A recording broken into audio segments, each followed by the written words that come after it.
আমরা যে এই বছর 2025 সালে যে হজ আমরা হাব এবং আমাদের ধর্ম মন্ত্রণালয় এবং সিভিল এভিয়েশন মন্ত্রণালয় মিলে আমরা ঐক্যবদ্ধভাবে এই যে হজটা আমরা উপহার দিয়েছি, এটা এই 40 বছরের এটা সবচেয়ে ফ্যান্টাস্টিক হজ।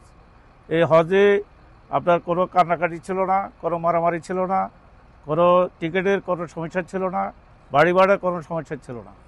এটা 100% আমরা সুন্দরভাবে এই হজটা পালন হয়েছে এবং আমাদের হাজিরাও খুশি। আমি অনেক হাজির সাথে কথা বলেছি এবং এই সৌদি গভর্নমেন্টও এই বছর আপনার এই গাড়ি নিয়ে খাওয়া নিয়ে কিছু খাওয়ার ব্যাপারে কিছুটা সমস্যা ছিল, কিছু কিছু আপনার মহল্লায়, কিন্তু ম্যাক্সিমাম মহল্লায় এবার খাওয়া এবং গাড়ির ব্যাপারে কোনো সমস্যা হয় নাই।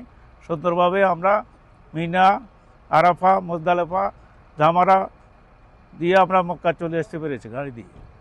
তারপরে আপনার এই বছর এই সৌদি সরকারও এবার পরিষ্কার পরিচ্ছন্ন ছিল এবং বাথরুমগুলো পরিষ্কার পরিচ্ছন্ন ছিল গত বছরের ন্যায়। এই জন্য আমরা চাচ্ছি যে আগামী বছরও এর থেকেও আরও ভালোভাবে যেন হজটা সম্পন্ন হয়, সে ব্যাপারে আমরা মন্ত্রণালয়ের সাথে কথা বলবো।